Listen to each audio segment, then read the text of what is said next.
Hello, നമ്മളിന്നൊരു താറാവിൻ്റെ recipe പറയാൻ വേണ്ടിയിട്ട് വന്നതാണ്. ഓൾറെഡി ഇതിന് മുമ്പ് ഒരു താറാവിൻ്റെ റെസിപ്പി നമ്മൾ ഇട്ടിട്ടുണ്ട്. അതിൽ നിന്ന് കുറച്ച് വ്യത്യസ്തമായിട്ടുള്ള കുറച്ച് സംഭവങ്ങളൊക്കെ ഉണ്ട് കേട്ടോ. അപ്പോൾ നമ്മളിവിടെ എടുത്തേക്കുന്നത് 2 നാടൻ താറാവാണ്. പിന്നെ ചെറുള്ളി, അതേപോലെ തന്നെ ഇഞ്ചി, പച്ചമുളക്, വെളുത്തുള്ളി, തക്കാളി, സവാള. നാടൻ താറാവിന് വേവ് കുറച്ച് കൂടുതലായതുകൊണ്ട് തന്നെ നമ്മൾ ആദ്യം ഈ സംഭവം ഒരു കുക്കറിലിട്ടിട്ട് കുറച്ച് സംഭവങ്ങളൊക്കെ ചേർത്തിട്ട് ഇതൊന്ന് വേവിച്ചെടുക്കുന്നുണ്ട് കേട്ടോ. കൂടെ ചേർക്കുന്ന സംഭവങ്ങൾ വേറെ ഒന്നുമില്ല, ഇഞ്ചി, വെളുത്തുള്ളി, അതുപോലെ തന്നെ ചെറുള്ളി, സവാള, പിന്നെ കുറച്ച് പൊടികൾ, അതായത് നമ്മുടെ ഗരം മസാലയും അതുപോലെ തന്നെ മുളക് പൊടി, മല്ലിപ്പൊടിയും, മഞ്ഞപ്പൊടിയും, പിന്നെ അതേപോലെ തന്നെ കുറച്ച് നമ്മുടെ ഒന്നാന്തരം കള്ള് ചൊറുക്കയും, പിന്നെ കുറച്ച് തലപ്പാലും, അതോടൊപ്പം തന്നെ നമ്മുടെ ഉരുളക്കിഴങ്ങും ചേർത്ത് കൊടുക്കുന്നുണ്ട്. കുക്കർ നേരെ അടയ്ക്കുക, എന്നിട്ട് നേരെ അടുപ്പത്തേക്ക് കയറ്റുക. ലോ ഫ്ലെയിമിൽ ഒരു 3 വിസിലേൽപ്പിക്കുക. ആ 3 വിസിലേക്കുന്ന സമയം കൊണ്ട് തന്നെ ഒരു ഉരുളി എടുക്കുക, നേരെ കലടപ്പത്തേക്ക് കയറ്റി വയ്ക്കുക. കുറച്ച് വെളിച്ചെണ്ണ ഒഴിക്കുക, നമ്മുടെ കറിവേപ്പില ഇട്ട് കൊടുക്കുക, ചെറുള്ളി ഇട്ട് കൊടുക്കുക, അതേപോലെ തന്നെ പച്ചമുളക്, ഇഞ്ചി, വെളുത്തുള്ളിയൊക്കെ ഇട്ട് കൊടുക്കുക.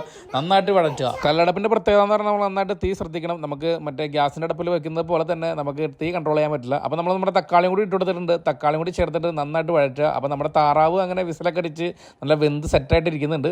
നമുക്കൊന്ന് തുറന്നു നോക്കാം താറാവിന്റെ അവസ്ഥ. ഇതാണ് നമ്മുടെ താറാവിന്റെ അവസ്ഥ എന്ന് പറയുന്നത്. അടുത്ത സ്റ്റെപ്പ് എന്ന് പറയുന്നത് നമ്മുടെ താറാവിന് വേണ്ടിയിട്ടുള്ള പൊടിപടലങ്ങൾ ഇട്ട് കൊടുക്കുക എന്നുള്ളതാണ്. നമ്മൾ വേറെ സംഭവങ്ങളൊന്നും ചേർക്കുന്നില്ല. മുളക് പൊടി, മല്ലിപ്പൊടി, ഗരം മസാല മാത്രമേ ചേർക്കുന്നുള്ളൂ. പിന്നെ കുറച്ച് തലപ്പാലും ചേർത്തിട്ട് നമ്മുടെ താറാവ് നേരാണ് കമത്താണ്. വെന്ത താറാവ് നമ്മൾ രണ്ടാമത്തെ തയ്യാറാക്കിയ ഗ്രേവി നന്നായിട്ട് തീ കത്തിച്ചിട്ട് നന്നായിട്ട് യോജിപ്പിക്കണം കേട്ടോ. നന്നായിട്ട് ഇളക്കി യോജിപ്പിക്കണം. കുറച്ച് കുരുമുളക് പൊടി ഇട്ട് കൊടുക്കുക. നന്നായിട്ട് തീ കത്തിച്ച് കൊടുക്കണം കേട്ടോ. ഇനി പറയാൻ പോകുന്നത് നല്ല ശ്രദ്ധിച്ച് കേട്ടോ. നമ്മുടെ താറാവ് വരയ്ക്ക് നല്ല തിക്നെസ് കിട്ടാൻ വേണ്ടിയിട്ട് നമ്മൾ ആദ്യം താറാവ് വേവിക്കാൻ നേരത്തെ ഇട്ട് കൊടുത്ത ഉരുളക്കിഴങ്ങ് എടുത്തിട്ട് മിക്സിയിൽ ഇതേപോലെ അടിച്ചെടുത്തിട്ട് വീണ്ടും കറിയിലേക്ക് ചേർത്ത് കൊടുക്കണം കേട്ടോ. നമ്മുടെ താറാവ് വരയ്ക്ക് നല്ല തിക്നെസ്സും നല്ലൊരു കൊഴുപ്പും കിട്ടാൻ വേണ്ടിയിട്ട് ഏറ്റവും അടിപൊളി ഐഡിയ ആണ്. നമ്മുടെ അമ്മച്ചി പറഞ്ഞൊരു ചെറിയൊരു കുറിപ്പാണ്ടത്. ഇനി അധികം പരിപാടികളൊന്നും ഇല്ല കേട്ടോ. അവസാനം നമ്മുടെ തലപ്പാലം ചേർത്ത് കഴിഞ്ഞാൽ നമ്മുടെ കറി ഏകദേശം സെറ്റ് ആയിട്ടുണ്ട്. പിന്നെ അവസാനം ഒന്ന് താളിച്ചൊഴിക്കുക എന്നുള്ള ഒരു പരിപാടി മാത്രമാണ് ബാക്കിയുള്ളത്. അപ്പോൾ അങ്ങനെ താളിപ്പൂടി കഴിഞ്ഞ് കഴിഞ്ഞാൽ നമ്മുടെ താറാവരി ഇങ്ങനെ സെറ്റ് ആയിട്ടുണ്ട്.